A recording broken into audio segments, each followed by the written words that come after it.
Fragrance oils are pretty pricey, but is the price tag justified? To answer that question, I went out and bought the cheapest and most expensive fragrances from Wholesale Supplies Plus to test whether or not the dollar sign is an important factor when it comes to how well a fragrance performs. I tested those fragrances in 2 separate batches of soap, and both of them made me want to put my head through a wall. Let's break it down.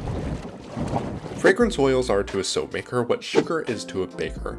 A quadruple tier wedding cake may look exquisite, but if it tastes like a yoga mat, nobody's gonna want to bite. So when you're shopping for fragrance oils, you're gonna want to get the best bang for your buck. But what are fragrance oils anyway? Fragrance oils are a solution of aroma compounds like esters, alcohols, aldehydes, etc., diluted in a carrier like oil. They tend to vaporize at lower temperatures and have lower molecular weights, allowing them to fly up into your nostrils where those fragrance-loving scent receptors are. Fragrances are normally concocted by magicians masquerading as skilled perfumers and then shipped in bulk to fragrance suppliers like Wholesale Supplies Plus to be repackaged and broken down into smaller quantities for resale. I threw the big question towards one such magician, and what they had to say is that the raw materials in a fragrance determine the price, but it depends on how complex the fragrance is, where the raw materials are sourced, and global availability of the raw ingredients. So we have something to go off of. The raw materials themselves are responsible for the price. Go figure. Let's find out what fragrances I'm buying and we'll go from there. Get in, loser, we're going shopping. For the record, essential oils aren't invited to this experiment.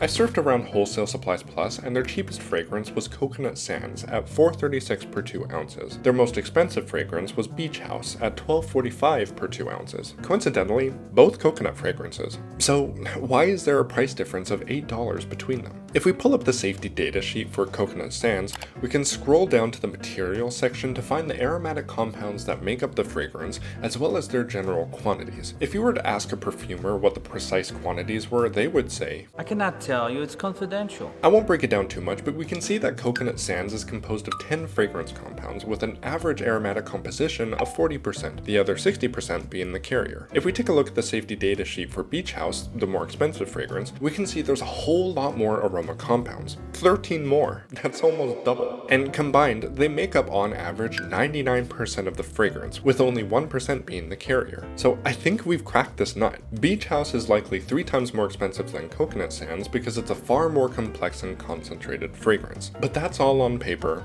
Let's see how they perform in person. Since I'm testing 2 fragrances which are in the exact same family, my soaps will be family. 2 twins rule the world as queens. One the queen of tropics, and the other the queen of glaciers. Their love for coconut the fine thread binding them despite being thousands of kilometers apart. These 2 fragrances are the perfumes I imagine these queens would spritz themselves with before doing queen things. I'm doing simple designs for these soaps because Beach House is known to rice, and Coconut Sands has 0 reviews, which can only spell bad news for me, the guinea pig. For the Queen of Tropics, I'm going to split the soap into 2, coloring a quarter of it a nice tropical sunset pink and leaving the rest naked. Depending on how the fragrance behaves, I'll probably just do a pot swirl or something. On top, I'll do a nice dusting of tropical sunset pink mica to pull it all together. For the Queen of Glaciers, I'll flick a switch, and there's my design. To powder these queens, I'm using half a teaspoon pink pearl mica for the Queen of Tropics and half a teaspoon in the tropics for the queen that is definitely not in the tropics. I decided I didn't need those neons, so say bye-bye. I'm gonna spoon some of my oil blend into those colorants so we can disperse them better, and here you can see the terrible creature from my nightmares, which is my violently distorted face. I want to meet the Queen of Tropics first, so I'm going to separate 411 grams of my Skin Slimy liquid and 177 grams of my Skin Eaty liquid, which are both sitting at a balmy 35 degrees Celsius. I'm bringing them to malicious milk consistency, which is about as thin as I can get it, and then carefully measuring out 35 grams of Coconut Sands. I've never been, so don't take my word for it, but this fragrance smells like a tanning salon to me. It has that standard base coconut with a whiff of ambergris and a tickle of floral. Stirring the fragrance in, I was pleasantly surprised to find that it didn't rice. It actually seemed like it was going to behave for the first 5 seconds, and then it very quickly transitioned to Jinx Jelly. I'm playing this part live for you just so you can see how quickly it can all go downhill.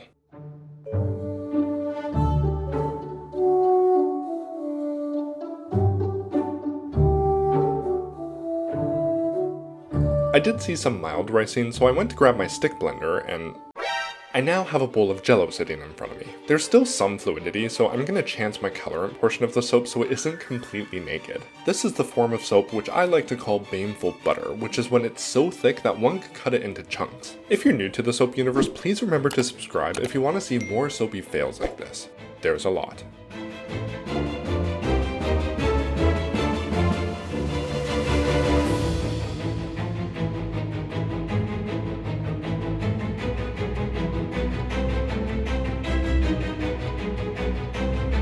You know what? Hiding the soap behind a thick layer of sparkling pink mica took it from so incredibly ugly to meh. A gentle spritz of rubbing alcohol to scare away any ash, and I'm ready to forget about this atrocity. Next.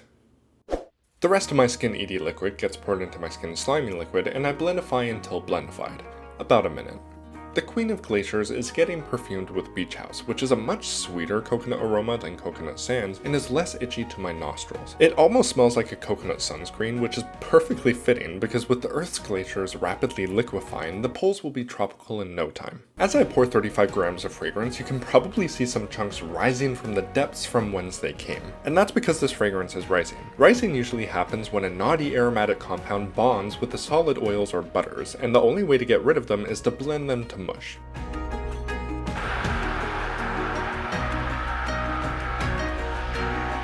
This consistency is at least workable, unlike the Queen of Tropics. I think we could tell who's the problem child here. Some portion of my batter gets blue dabadied, and then I artfully layer the white and blue together until the amount of batter in the mold equals 100%.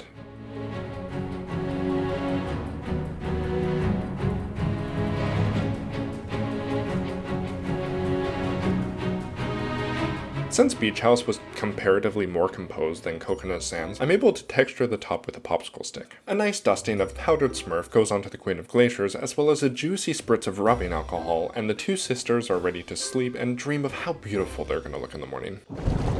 I forgot to mention that I gelled these soaps in the oven at 77 degrees Celsius for 45 minutes because I wanted to get these soaps the same day. But because couch potato syndrome got the better of me, I ended up waiting a full 48 hours anyways. The Queen of Glaciers isn't looking too bad. It's a little chunky, but this is the best of a bad situation, so I'm okay with it. I also really like that iridescent metallic top. Let's see how it looks on the inside.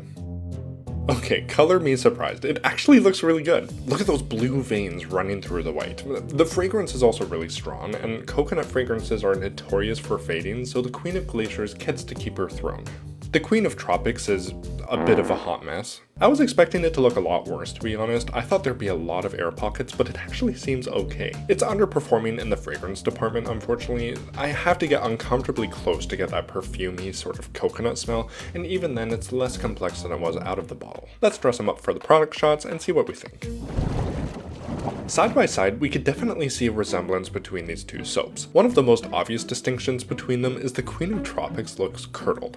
Don't know how to put it otherwise. The top of that blue looks like a frozen whirlpool of Arctic Ocean, and the top of that pink looks like somebody spray painted a boulder. I really love the veining in the blue, and the fragrance is nice and strong. The pink layer is interesting, and if I hadn't made the blue soap, I would have thought this design was satisfactory. Despite the two fragrances misbehaving, I'm just glad I have presentable bars of soap here. Now this begs the question from the very start, which is, all else being equal, does the fragrance price matter? From a behavioral standpoint, no. Both the cheap and the expensive fragrance rised and accelerated. Where I could see the price having an impact is on the smell of the fragrance, how strong it is, and how long it lasts. Breaking down the safety data sheets for both of these fragrances, we saw the cheap one had less aromatic compounds and a lower concentration of them compared to the expensive one, which had twice as many aromatic compounds and almost twice the concentration. Based on this experiment, it seems that a more expensive fragrance might have a richer, more complex, and longer lasting aroma compared to a cheaper fragrance. Again, this isn't a proper scientific analysis because my sample size is 2. Just keep that in mind.